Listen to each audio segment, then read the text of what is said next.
happy Carrick, sad Frank, abandoned Glasner and the missed Panenka. Manchester United completely dominate the derby. Those fans got a chance to feel again. Is it as simple as just do all the things Amorim didn't? Meanwhile, our City in crisis. Crises are relative, of course. Hello, Dr. Tottenham, rescuing West Ham from their worst run in 19 years. All the goodwill in the world is surely not enough to save Thomas Frank.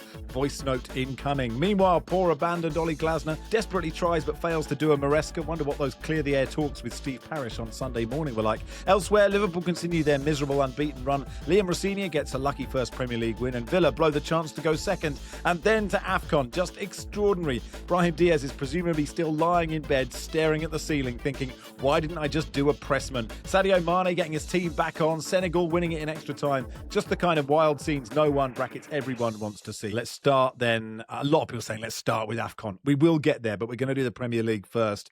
And we'll start at Old Trafford. Manchester United 2, Manchester City 0. You were there, John, and it may be a flash in the pan. We don't know. But for Manchester United fans, how liberating just to feel something, anything again. Yeah, it felt like I was alive again. It felt like I was... Doesn't sound like it. Well, there's reasons for that. But yeah... Do you want me to express it in some sort of, Carry on, John. Hang on, John. You got criticised last week for not being a happy enough Macclesfield fan. We know your tone. We know the Mac tone. Yeah. Well, I was going to say, do you want me to express it like Noel Coward or something? You know, I mean, it's just be yourself. There's always Barry to offer checks and balances, isn't there? But of course. But this time. Well, anyway, as I was getting to, I felt alive, Barry. And I felt like I was back in my 20s and 30s, and Old Trafford felt like that. And I was looking around, and I was out in the town after, and the celebrations it were pretty wild, because it was like going back with Fergie's boys. The United played like we remembered United playing. As Max alluded to. It may be just a one-shot deal, they'll go to Arsenal and, dig in and not defend very well, or they'll play Fulham. And I think that the essence was that Michael Carrick asked the players to feed off the crowd, and the crowd gave them something to feed off. And on the Stretford end, it was a flag day. Most of the flags were about Manchester City and 115, which we'll set aside. The City fans played the part as well. As we think about it, your team is accused of all these things. How do you react? Well, you take the piss back, don't you? And the City fans were giving it back, and it made for an atmosphere. And I suppose you feed off that atmosphere, and that's just what United did. Now, City can say, listen, they had a very, very young defence. Max Alleyne in particular, Kusanov. But United just went at it like... It was, Ferguson, we saw the pictures of him, but it was like those old days where there would be these games where his team had been through a slump, and then suddenly they had to pull off a big result against, say, a Chelsea or an Arsenal, and they came through and the crowd went with them. And I did the talking point for the Guardian Digest that we do every Monday, and I talked about Old Trafford. Now, Big Sir Jim's idea is that we knock down Old Trafford and build another super-duper stadium, maybe a little bit like Tottenham's. And I just thought to myself, would Liverpool tear down Anfield? Because it's about what that stadium can do. And if you buy into the magic of Manchester United, if you see it as magic, not everyone does. We get a lot of complaints about that type of thing. But if you want to buy into the myth, the legend of Manchester United, why would you sell off that experience? Why would you sell off the Old Trafford experience? And maybe for one day only. Old Trafford was how it can be, how it used to be. And it was a privilege to be there. Of course, I'm completely biased, and it's completely ridiculous for someone who was there as a journalist to say all these things. I admit all that. But come on, it was just brilliant. Especially because all I've heard for about 10 years is how terrible Old Trafford is. But suddenly, if the players are good and run around a bit, The place is amazing. It's the same with West Ham, isn't it? And they're a stadium. No. The thing is, I've never bought into this Old Trafford is falling down, It's the antiquity, the feel, the place. It's like, this is home. This is what people come from all round the world to see, and maybe it's a bit shabby in the corners and stuff. That stuff can be repaired. Liverpool have shown this can be done. Okay, Liverpool fans might point to the fact that, hey, getting tickets is a bit more difficult, and there's some with the season tickets are tailing off and stuff like that. But please retain the essence of what made these football clubs great in the first place. I mean, can you imagine if you just put a football pitch in the middle of the Colosseum? It'd still be amazing, wouldn't it? An amazing atmosphere. I mean, that building's quite old. I think people do go to stadiums for that. I don't think the Wi-Fi is that great in the Colosseum, but that's fine. That's easily solvable. It's not great at Old Trafford. Yeah, but I it's one of the best. As I've said, the older stadiums produce the best atmospheres. I still believe that they have the best commentary positions as well. I'm speaking obviously selfishly, and Old Trafford is up there for that. I don't want them to move from there for sure, just for my own selfish reasons. And Barry, is it as simple as just go for it at the bat? It was interesting what Carrick did. He brought in Kobbie Mainoo, who obviously hadn't really played at all under Amorim. Harry Maguire started. He's quite fortunate, I guess, that Ahmad and Mbeumo are back. But it did seem put round pegs in round holes and it'll be fine. And you're sort of going, why didn't Amorim do that for 15 months? Well, Amorim didn't want to do that for 15 months, but I think there's more to it, a lot more to it than playing 4 at the back. I mean, this was an annihilation. The scoreline in no way reflects United's superiority. They hit the woodwork twice, the 3 goals ruled out for offside, and Donnarumma was brilliant. He had to pull off some super saves for City. So they were lucky to get away with a 2-0 defeat. But I have not seen a team ethic or a shift of that magnitude put in by United's players for a very, very long time. And if I can just, checks and balances, Baz, I'm curious to know, John, if any part of you was maybe a little bit annoyed that why haven't you played like this for the last 18 months? Because they've clearly been slacking and not putting in the effort. On the evidence of that performance, which should now you're not going to play that well every week, but that should be the very minimum that's expected now from now on. Because I just watching these United players, just 5 or 6 red shirts charging forward on a counter attack. I can't remember the last time I've seen that. And then that first goal in particular, for now, counter attacks. You can find odd players on the ball because it just happens to break to them or bounce their way. But Fernandes is really the guy you want on the ball when you've got that 4-on-2 or 3-on-2, whatever it was. But yeah, if I was a United fan, I'd be absolutely delighted with that performance. I'd be full of optimism. But I'd also be going, hang on, why haven't you played anywhere near that well for over a year?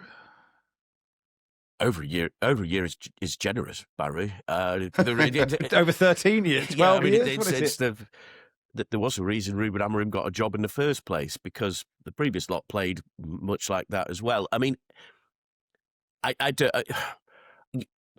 subscribe almost to the great man theory when it comes to big clubs. Now, you can have a medium-sized club or small club, in case of Brentford or someone like that has this structure where the manager might not be the most important person in the club. But it's felt like at United, that drag between various sporting directors and Big Sir Jim and the players has meant a manager is an isolated figure that can't deliver something. It almost certainly will not last, but Carrick is an insider figure that can talk about what the club is and what it can do. How long that message lasts, I don't know. But he was able to channel something within the club that makes these players look around and think, when I came to this club, everyone was supposed to be really good at this place, and it's been great for all these years, yet we're rubbish. And Carrick was able to point them in that direction and show how you can do this. It's not sustainable. We do know that Manchester United is in great need of modernity and all the rest of it.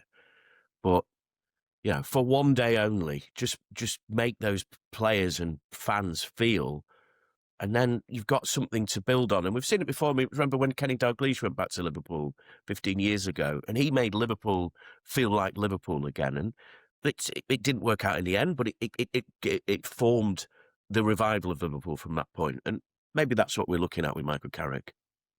Yeah, I mean, I'm sceptical about DNA. I think all football clubs, we just want to believe that exists, Yes. Seb. But I guess that if you bring back somebody who is a legend at the club, it gives everyone a lift. I mean, I was saying before we went on air, we'll get to Spurs, I wouldn't mind Harry Redknapp. Like, I really wouldn't at Tottenham, just because I can so see a Solskjaer situation happening where they're good enough for long enough that they give him the job and then it doesn't work out. But like, it's actually not a stupid idea because everybody is on the same side suddenly. Certainly in the short term. I mean, history's told us when this happens, there is a boost, because supporters, when a manager's hired, and let's use Nottingham Forest as an example this season, Nuno went, Ange Postecoglou came in, the supporters were immediately on the back foot, immediately feeling we don't want this man, or he has a connection that's failed elsewhere, we have no interest. Sean Dyche comes in, player with a connection to the club, and it gives that man in this particular instance time. Think of Arteta and his connection with Arsenal, which probably kept him in the job longer than it did near the start of that particular tenure. Ultimately, it's down to results, isn't it? Over time, it's down to results, but it does help massively. Whether it worked for Tottenham is a completely another matter, because they fit into a different category for football clubs when it comes to these sort of things. No, but you're right. I do think it does help, and I think it's easy for owners as well. It's an easy thing for them to think, how do we get the supporters off our back for a bit? Let's just hire somebody with a big connection to the club and let's tick that box, because they can always turn back and say, we did this and it didn't work, so what do you want from us, type feeling. And then it was incredible from that point of view, because I think instantly when you have Carrick, who's always had been there before, and he'd had the 3 games before in his first time in charge. I think he did beat Arsenal in that period. Yeah, as well. he did. Yeah, and that big victory, it just helps, and it sets the club going. And Manchester United have only have the Premier League to focus on now, so it's going to be a case of, if they get into the Champions League, it's considered a good season essentially. And let's see what happens from there.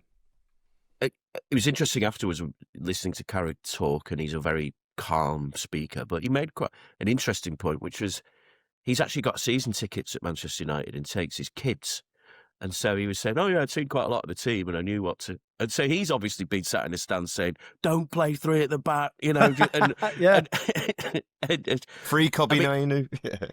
Yeah, I mean, I suppose the other thing is the noise is off. I mean, I don't know if you were going to get to this, but the Lisandro Martinez kicking back at Scholes and Nicky Butt and all this. And I suppose the one person in the stadium of a Manchester United leanings that wasn't happy would be Roy Keane, because it ended up with this huge debate with him and Daniel Sturridge over whether this is going to work and what's it for. And I suppose that's the issue we've talked about so many times with Manchester United. Whatever happens, they discuss the pundit.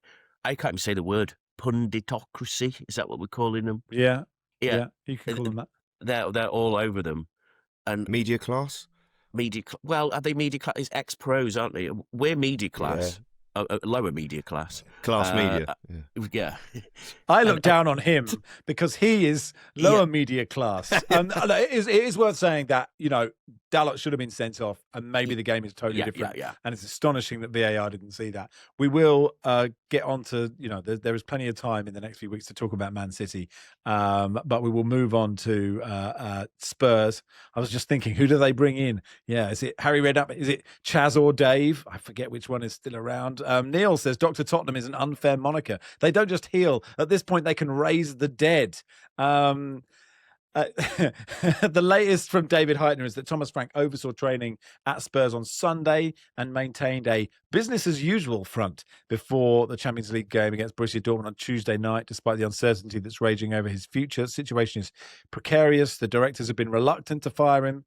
They're mindful of the problems he has faced, not all of them being his own making, during what was always like to be a transitional season. David Ornstein saying that, some of the board want him to go. I mean, if he gets the sack, probably after we finish recording, most likely, can he have any complaints, Barry?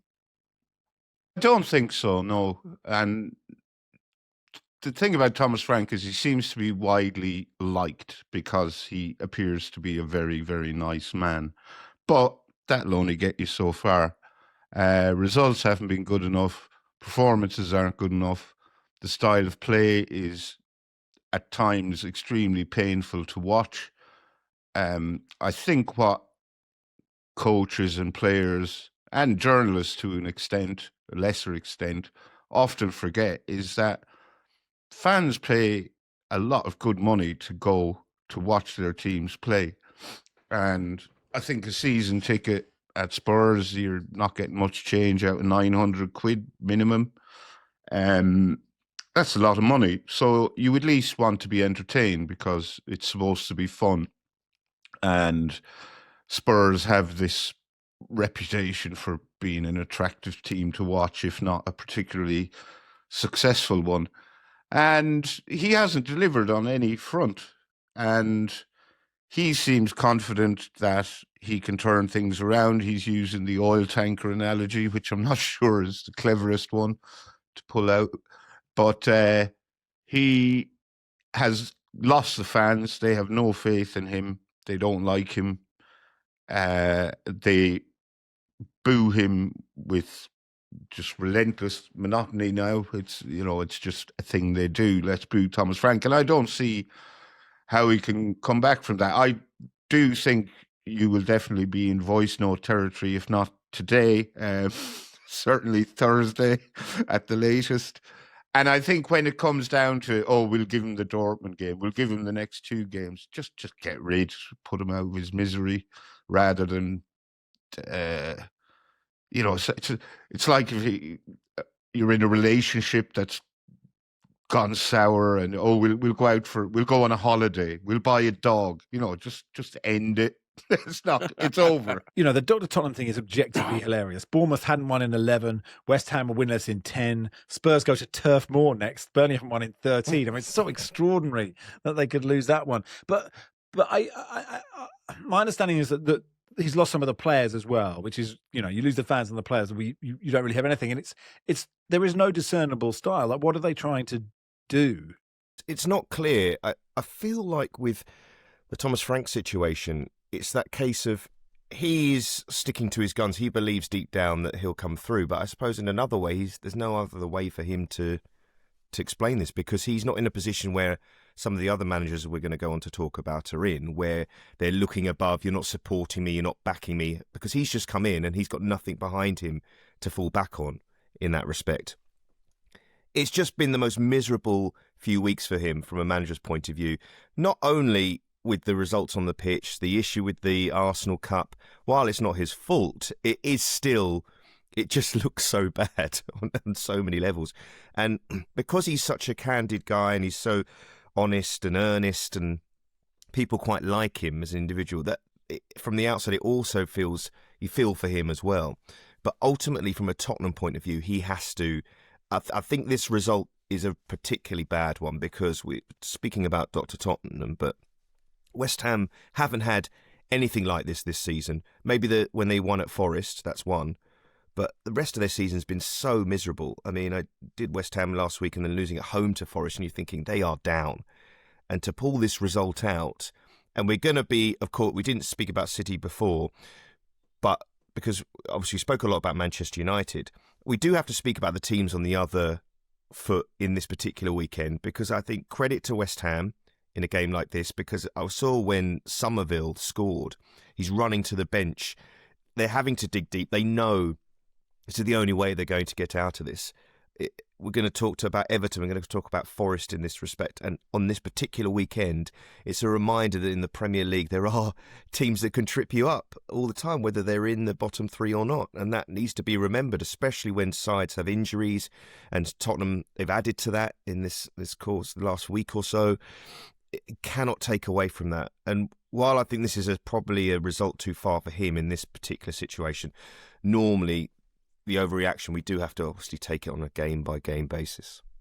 Yeah, I mean, that is true that West Ham, John, looked really good. And I just don't know if suddenly they decided to be good, or just Tottenham can make anyone look this good. I think it could be a bit of both, don't you? Maybe Nuno. I mean, I think people have well, West Ham fans in particular have written off Nuno, but I think he's quite a capable manager and has got teams out of this position before, did it at Forest. So I wouldn't rule West Ham out of at least giving themselves some hope.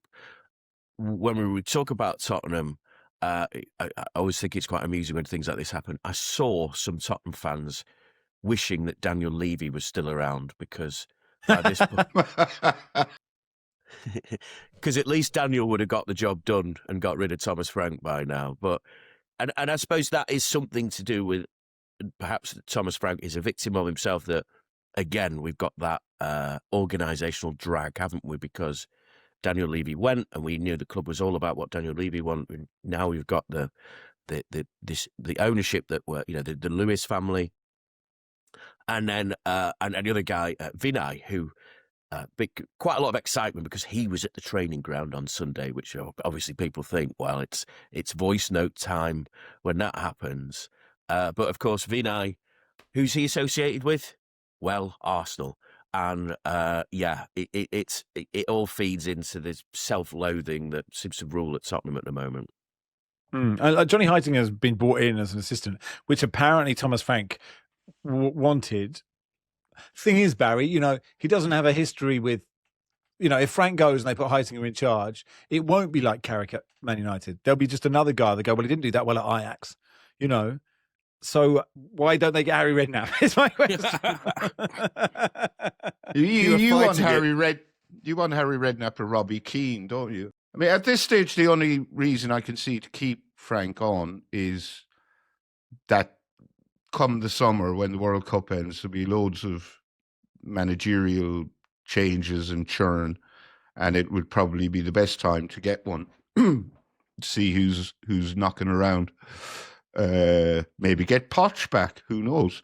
But an interim manager seems to be, they're in vogue now, aren't they? So I'd have no objections to Harry Redknapp coming back, and I'm sure Harry wouldn't either.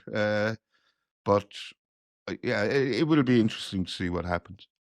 It will. And Oli Glasner, currently the favourite for the Tottenham job, despite the fact that Palace, that he had cleared the air talks with Steve Parish on Sunday morning, and we will talk about his outburst at the top of part 2. Welcome to part 2 of the Guardian Football Weekly. Phil says, has any top-flight club ever had a more catastrophic week than the one just endured by Crystal Palace? The greatest FA Cup upset of all time, Mark Gay going to City, Glasner confirming he's leaving at the end of the season. He didn't make any substitutions in this game, despite the fact that Palace looked completely knackered. And the quotes after were sort of incredible. I feel we're being abandoned completely. I can't play many players. They did everything they could, and this has been going on for weeks and months now. We have 12, 13 players from the squad available. We feel no support. The worst thing is selling our captain one day before playing a Premier League game. I've always kept my mouth shut, but I can't because I have to defend these players because it was the 35th game today. If you get your heart torn out twice this season, one day before a game, it was with Eze in the summer, it was with Gay now. What should I tell the players all the time? What should I tell them? And then I see the performance today for 50, 60 minutes. It was not easy with all the circumstances going here with 12 players from the squad. And then on Sunday, he rang up Steve Parish, or Steve rang him up, and he went, it's okay. Do you think, Seb, it's kind of, because we all presume that it's untenable now, but do you think Steve Parish is like spite keeping him there? Like, how is this going to be for the next few months? It's tricky, isn't it? I think people were speaking from the outside, looking at Palace, and they can't keep this up because the squad is so thin. Obviously haven't got a big enough squad to cope with the competitions that they're in. And now, when I think back that they were on this decent unbeaten run at home, and then they lost at home to Manchester United. I mean, since then they haven't won at home. I think their last home win was early November. It's not been creeping, but it feels like they've fallen off the edge of a cliff, essentially. Everything going wrong that a manager could think of. And he is highly touted, which goes back to what I was saying before. The difference between him and Frank is he's got so much to work with, Glasner, from the point of view. He's somebody who's won Palace that huge trophy. He's a player who's been coveted, a manager who's been coveted from elsewhere. He's in as strong a position that a manager can be at a club at this moment in time. Of course, if you keep losing games, then people lose faith in you, even if your squad is weak. And I think the FA Cup win was an example of that. Even if Palace had put out some of their academy players, and they should have put in a better performance, and he even admitted that himself. So it was coming. When the manager does, though, whoever they are, start to criticise the club as a whole, you know they're walking. I don't understand the clear the air talks because we know he's leaving. We know he's not going to carry on after this summer. Whether he leaves now, it suits him because, you know, the time he's got left on his contract, if he just almost forces them to leave, they have to come up with a reason to let him go. Him criticising the hierarchy is a good reason to let him go, obviously, but they might come to an agreement. From his point of view, he's thinking, what positions are there for me to take, for me to move on? You mentioned Tottenham. Most people in any job they're in, they're only as good as their options. People suffer in the work that they do because they feel, I have to get paid, I need this money, but could I go elsewhere? Do I have options elsewhere? He has options elsewhere at this moment. That might change as things drag on. I feel they're probably going to come to a decision before the end of the season to resolve this one way or another and announce it publicly, what he's going to do again. But football turns. I mean, look at Mark Gay's situation. I felt that in my head I thought, well, he'll have the choice of the world come the summer. But then he's thrown a contract in a situation where he thinks, actually, Palace feels like the Crystal Palace is burning and I have to get out now and maybe win a trophy with City before the season ends, and then that becomes a good move for him. That all happening and everyone fleeing suggests that he won't be the only one to leave in the near future. Yeah, Mateta rumoured to go to Juve. I mean, what should Crystal Palace fans feel, Barry? Because, you know, this ownership won them the FA Cup. Like Glasner did it, but Steve Parish has done a brilliant job at Crystal Palace. You know, is it? And, you know, is this calculated from Glasner? Like he's trying to get the sack, or at least he was until this chat on Sunday. Yeah, I think it was very obvious he wanted to be fired.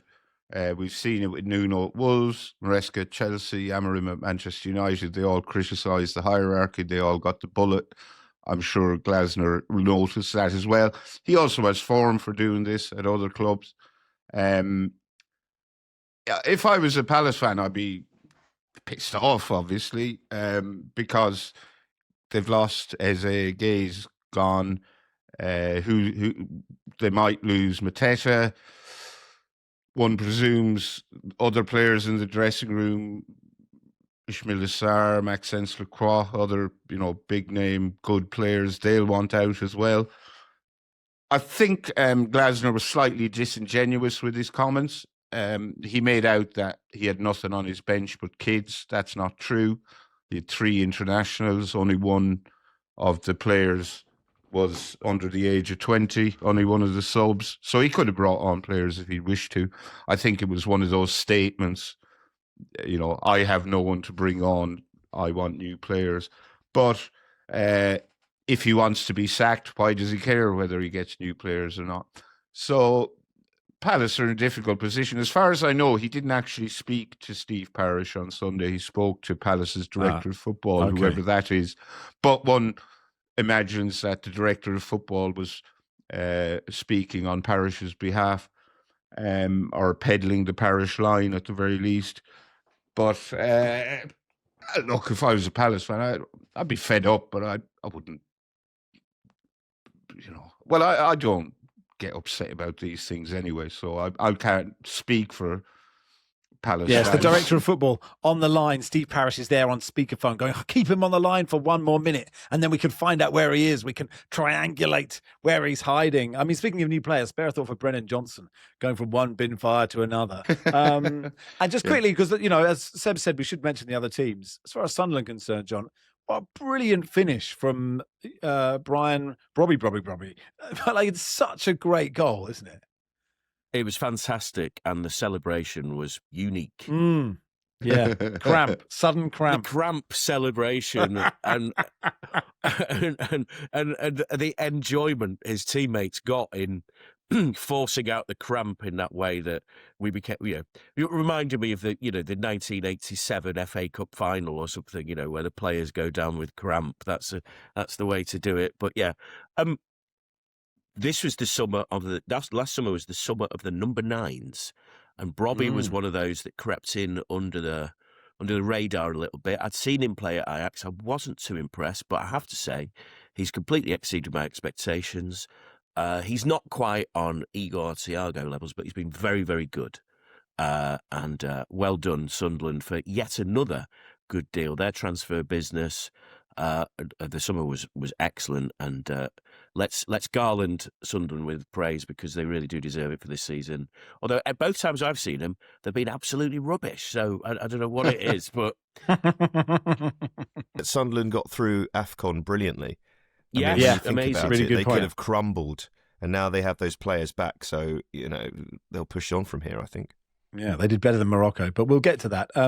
Chelsea 2, Brentford 0. It's interesting, Seb. We're talking about luck that a manager needs, and Carrick gets a bit of luck because Dallow's not sent off. Thomas Frank has no luck. Doesn't mean he doesn't deserve to go. Rosenior wins his first Premier League game, but it's a game where they could easily have lost. I mean, there are so many amazing misses in this game, and Brentford had so many chances. And sometimes, you can be good. You have to be good. You have to know what you're doing. But luck is such a key part of life, and it looked like he got it at the weekend. Yeah, when you watch the highlights of that game, the number of chances that Brentford had are incredible situation. But managers, we know that every game they're under this pressure of the result dictating their whole week. And from Liam's point of view in the midweek, obviously facing Arsenal, there was something he could take out of that game. He was missing so many players, even though Chelsea have a lot of players. That was an interesting situation in the League Cup final. I looked at their bench and thought, well, they still have quite a lot of senior pros who can come on here and do something. And Garnacho was one of those in the end. In a game like this, he just needed to, in front of the Chelsea supporters, come out and just win the game, I think, just to start. Because it's too soon to maybe see him implement a style per se or on the side, but he does need to hit the ground running because of the club he's at, because of the competitions he's in, and to have his first 4 games in 4 different competitions.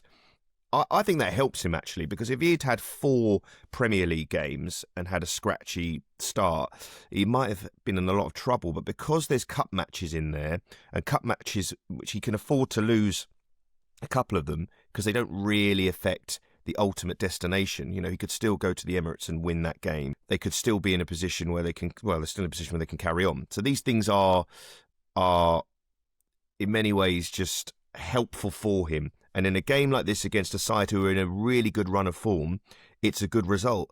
And this incredible situation of this weekend where the top 5 didn't win and only one of them scored a goal, I don't think you've got to look back and think, how often has that situation happened? Yeah, no, I totally agree. What did you make of it, Baz? I didn't think Chelsea played well at all. I thought they were very lucky.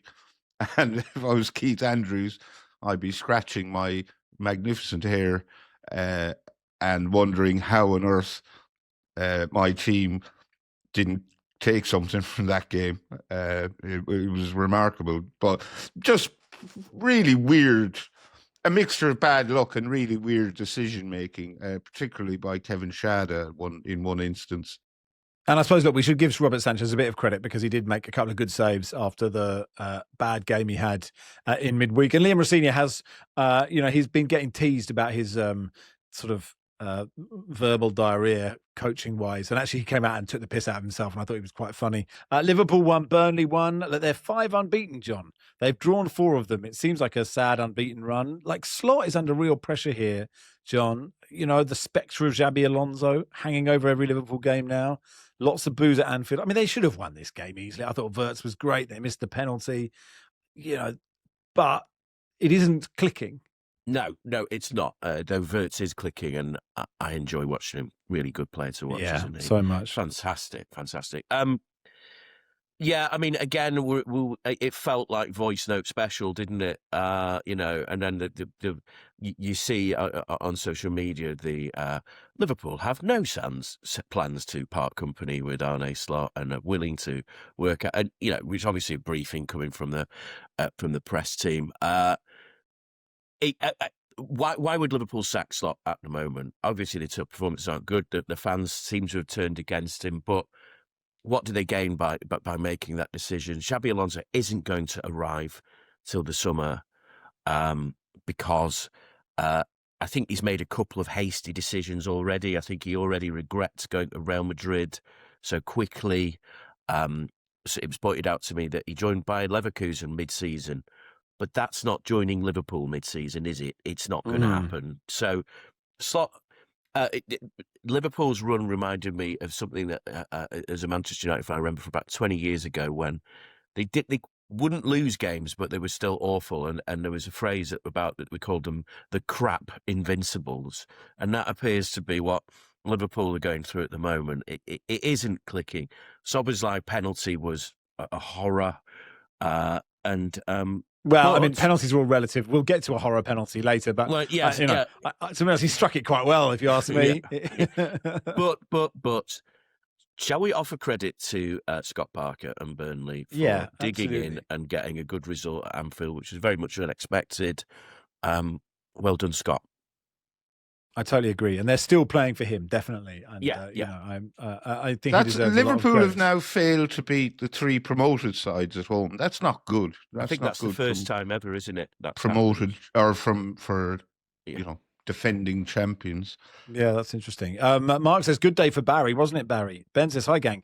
Now that he's scored 4 and 8, including a finish so delightful that Barry would call it goal of the season if Ethan Pinnock had done it. Can we have some analysis of Everton and Tierno, Barry, that isn't, wow, he scored a goal, we're all shocked. Thanks, Ben. I mean, if you hadn't written that, Ben, I'm sure that's what we'd have done. But, it was a brilliant finish from Barry, and it was a great win for Everton, given that Villa... It's a shame for the title race, but, I don't think anyone gave Everton a sniff in this game. I certainly didn't. I thought Villa would beat them quite comfortably. But Everton seemed to have this knack of pulling out performances that surprise everybody. And I think I'd say some of their own fans are probably quite surprised because David Moyes has been getting a bit of heat over team selections, over stodgy tactics and whatnot. I think this is a game that probably could have gone either way, but it went Everton's way. And James Garner was outstanding for them. Thought he was a little bit lucky not to get sent off. Shoved over Morgan Rogers. Brilliant shove in the back as Rogers was bearing down on the penalty area. But he'll have impressed Thomas Tuchel, who was present to watch this game. Tierno Barry's goal, really brilliant finish. And it was the finish of a very confident striker, and I suspect Tierno Barry is not a striker who's full of confidence going into this game, but probably will be coming out of it, because that was such a difficult thing to do against an incredibly good goalkeeper, and he absolutely nailed it. That dink. Martinez probably should have held the Dwight McNeil shot, which wasn't particularly powerful, but when the ball fell to Barry, you didn't expect what happened next, put it that way, but it was a really, really good goal, and he was clearly delighted with himself. And I get the impression David Moyes was asked about him before the game. Moyes doesn't rate him. He was saying the right things, but he clearly does not rate him or Beto. But who knows? This could be the making of him. It could be. Now, look, with apologies, we want to get to Afcon. So, look, Wolves 0, Newcastle 0. Brilliant win for Leeds over Fulham. Just quick one on Forest Arsenal, which was the controversial moment, I guess, John, was this Ola Aina handball where his teammate pushes him into the ball, and he does keep it in play with his arm. I hate all handballs, so I didn't mind that it wasn't given, but I think maybe Arsenal have and the way Sean Dyche went on about how it definitely wasn't a penalty, maybe think maybe it probably was. I mean, yeah, it probably was a penalty. Arsenal didn't really deserve that much from the game. And really, Arsenal, on balance, did okay out of the weekend. So maybe count your blessings a little bit. I know that it caused an almighty storm on social media. Let's face it, what doesn't? And, of course, PGMO are called in all types of, what they should disband them for not giving this decision or whatever the latest complaint is. But get on, play on. Maybe it might be better if you scored a goal, lads, and then you'd have won the game. But it didn't happen. Move on. Not a bad result. Arsenal have done okay at the weekend. I think it's worth noting that. How would Arsenal fans react if a similar penalty was given against them? I think North London would be ablaze, Barry. That's the thing, wouldn't it? If that decision, I think they would be annoyed. My takeaway from this game is it's really not happening for Gyökeres, is it? No. It's not happening. And I think, Arsenal came out the weekend 1 point further ahead in the title race than they were before going in, so that's good for them. But I would be concerned with the lack of productivity of all their forward players. I saw someone posted on social media that Gyökeres, Jesus, Madueke, Martinelli, Saka, Trossard, Odegaard, they're all struggling to score goals. They're all struggling to provide assists. But they're probably getting enough goals to get by.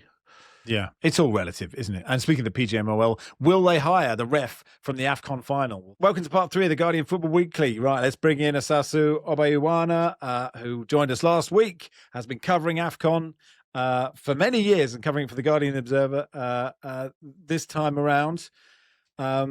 Wow. Senegal 1, Morocco 0.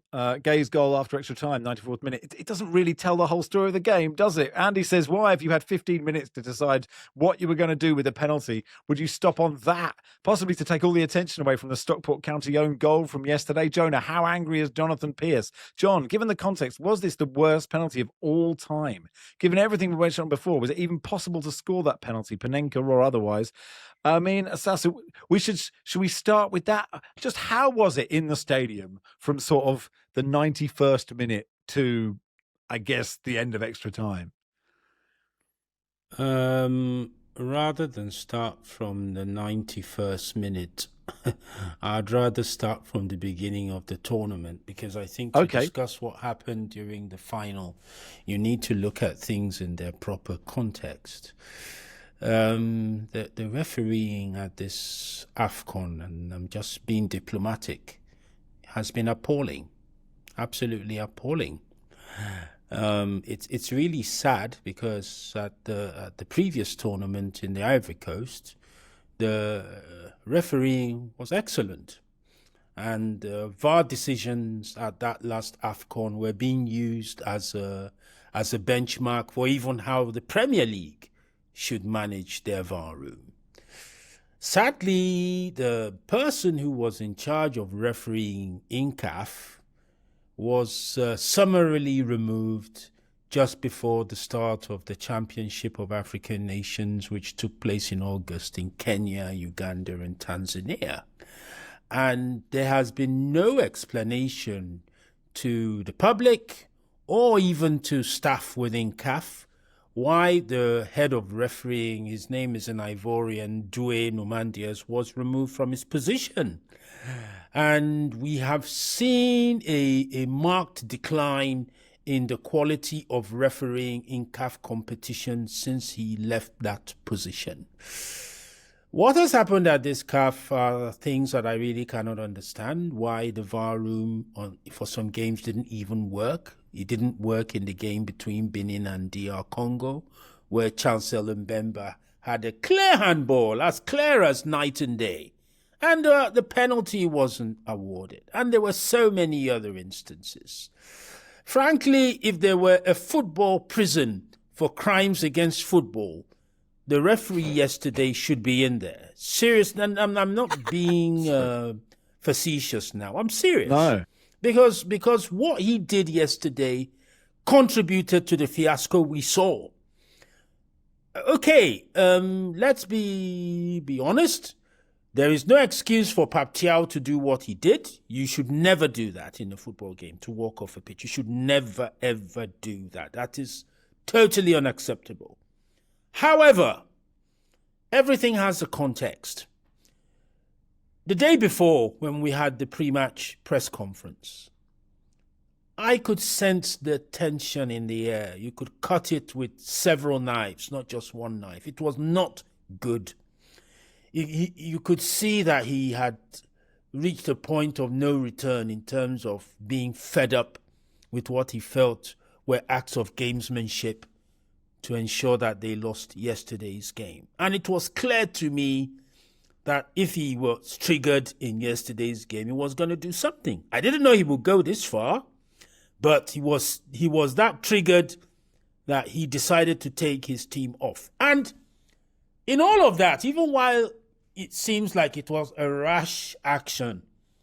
My view is that he was very deliberate in what he did, because it was an act of gamesmanship to put CAF under pressure.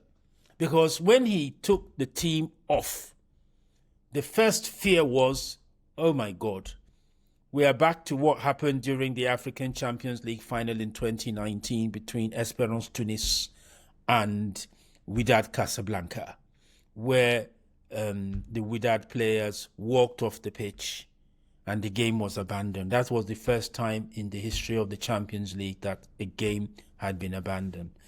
And if the players hadn't returned to the pitch yesterday, it would have been the first time in 69 years of the African Cup of Nations that a final had been abandoned. That would have been a terrible advertisement for African football. And sad, considering the high quality of football we have had in this tournament. So back to the matter at hand. It was an act of gamesmanship on their part, and it worked for them. It worked for them really well, because by the time they came back, people were now scared that, oh no, if we mess around with these guys anymore, something really, really bad could happen here. And then they scored that, Gay scored that, that cracker of a goal, and that was it. That's right, isn't it? Because the disallowed goal, I don't know what you think, Seb. You covered the last couple of Afcons. The disallowed goal is a terrible decision. The penalty is a terrible decision, right? And it's sort of mad in this time. And then you're going, then you're thinking, well, what happens if they go off? Like, obviously, I agree with you, Osasu, you can't go off, but at the same time, not giving Morocco the win because they're obviously going to score this penalty. It was just a mad moment. And you could tell that, so many of my friends who don't really watch football, let alone Afcon, just started to be going, like WhatsApps, everyone going, we're watching this because this is sort of mad what we're watching.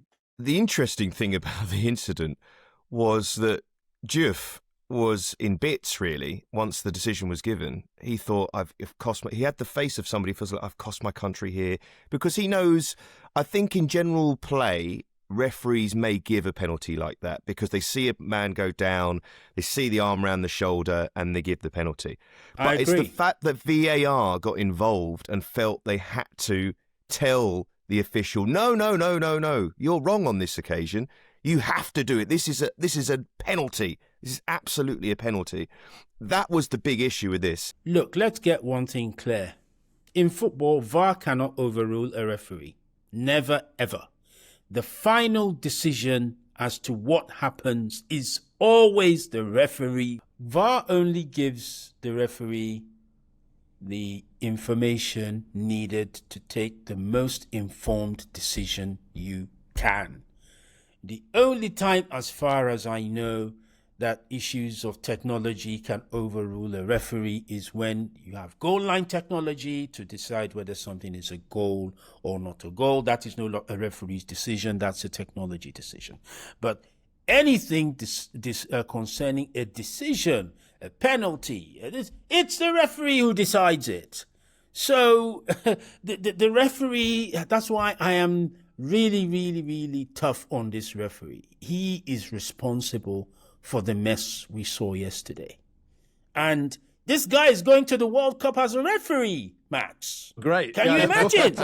No, I can. And listen, I know it's serious, but... Is he doing any Morocco games? I'm looking forward to that. John, that penalty, I'm just trying to... do we have sympathy for Diaz because he had to wait for 15 minutes? Or... Do you never get sympathy if you try a panenka and it doesn't work? It's the third panenka in recent weeks that hasn't worked.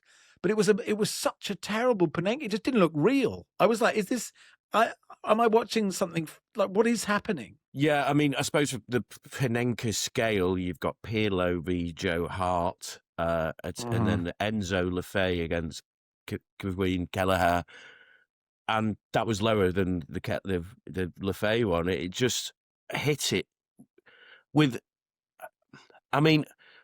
Listen, Diaz has been the star of the tournament in Morocco, and has scored all those goals, and it's his moment to say that his, the country that he represents and is represented with such I mean, he's been one of the best players of the tournament, to show that, like, this is mine. You know, Zidane attempted this in a World Cup final and only just got away with it, we won't recall. Even Zidane, perhaps one of the greatest of all, nearly messed this up. So for Brahim Diaz, who is a good player, but not that good, to attempt that is a piece of showmanship. But the problem with being a showman, if your show goes wrong, you look a complete and utter wally, don't you? And that was an incredible, incredible miss. And there's all types of conspiracy talk that he meant to miss it in the interest of fairness and all that stuff. But look at the tears rolling down that lad's face to know that he thought it was his moment and he's made a complete mess of it. I think you're being a little bit harsh on Diaz, John. It's the most important kick of his career. He's had 15 minutes to think about what he's going to do with it.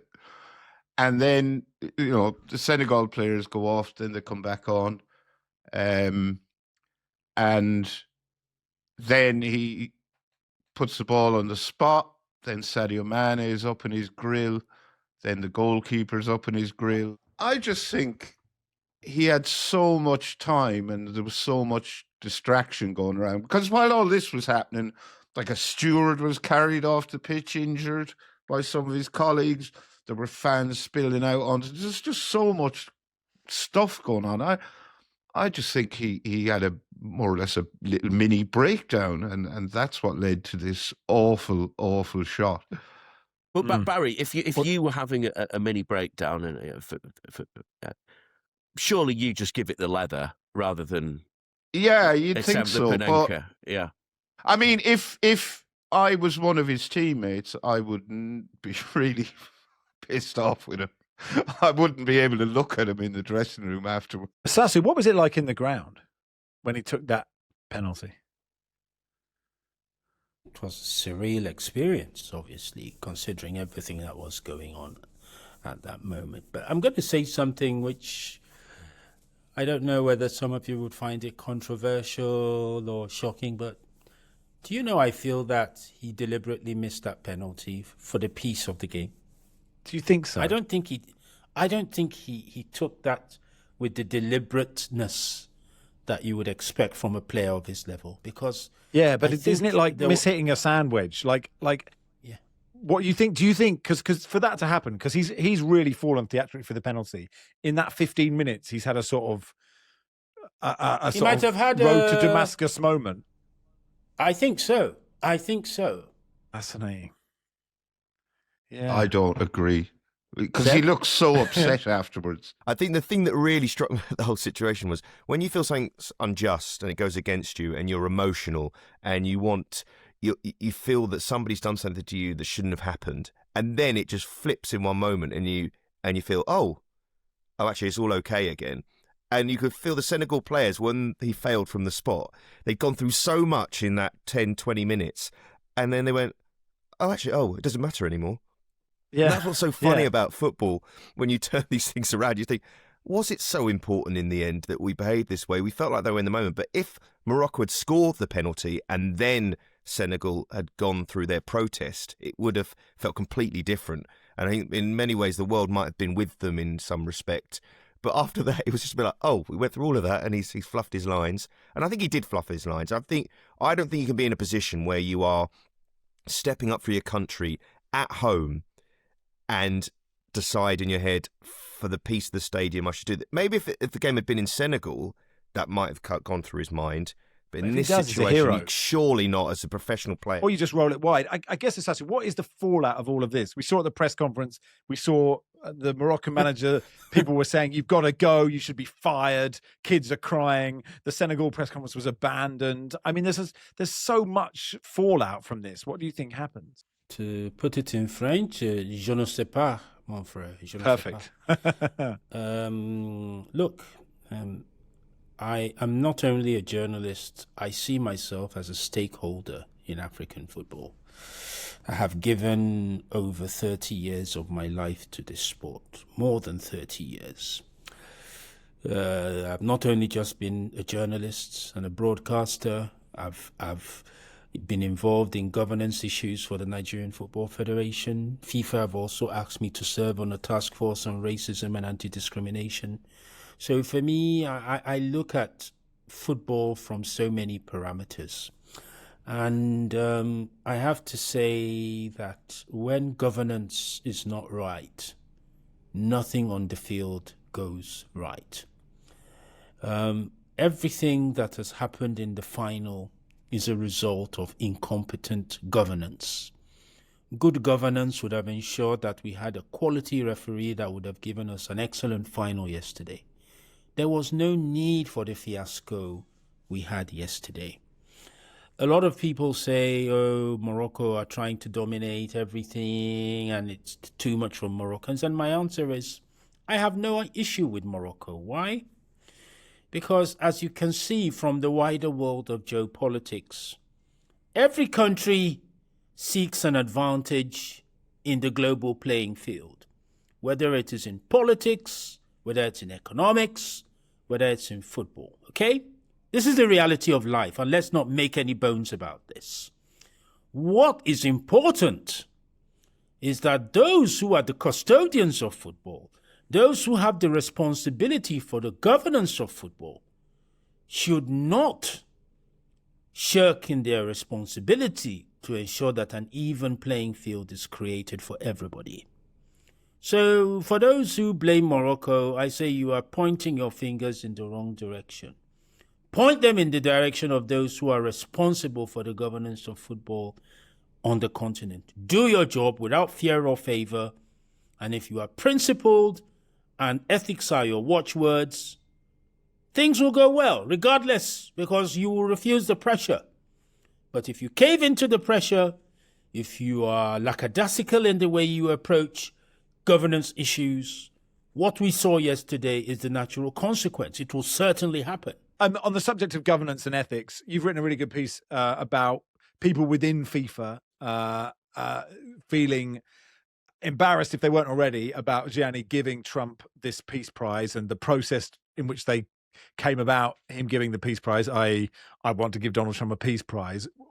Really interesting that you spoke to people at FIFA. Obviously, no one stepped forward and gave their name, which is also unsurprising. You know, FIFA should never, ever descend into this murky world. I am not a naive person. I know that football and politics, sports and politics are interwoven. But the involvement of sport in the political world should be for the benefit of sport. It should be for political authorities to respect sport and to help create the best possible environment for sport. When a world governing body feels that they are better placed than the Nobel Peace Prize Committee in Oslo to decide who deserves a prize for peace or not, then, you know, FIFA has come to a place it should never go. Absolutely. And everybody knows that this decision is Infantino's and nobody else's. It is no one else's. But he's the president. He's an imperial president. And who within FIFA will even have the guts to tell him, President, you know, what you're doing is really BS. You can't do this. Nobody can do it. So he's on a hiding to nothing on this. Sure, but it's interesting that people off the record are happy to tell you. I think, even of course, that because is they know it's interesting. wrong. Oh, they know it's wrong. They know it's wrong, and they know for the World Cup it's going to be extremely difficult to manage. If I tell you who told me that, you'd be really shocked. He said, look, he knows that this is going to be extremely tough to manage because Donald Trump is a narcissist and he is somebody whose mood swings from day to day. I think from a business point of view, if I'm to look in the mind of Infantino, he's saying, look, we need to make the most money we can from the World Cup in the US. The best way to do this is to kiss Trump's behind so that all the things we need from the US government in order to maximize our profit from this World Cup is given to us. I think that is his strategy. but he's not caring about the reputational damage for FIFA.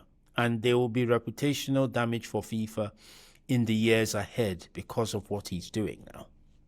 Yeah. A spokesperson for FIFA said FIFA strongly supports its annual Peace Prize, an award to recognise exceptional actions for peace and unity.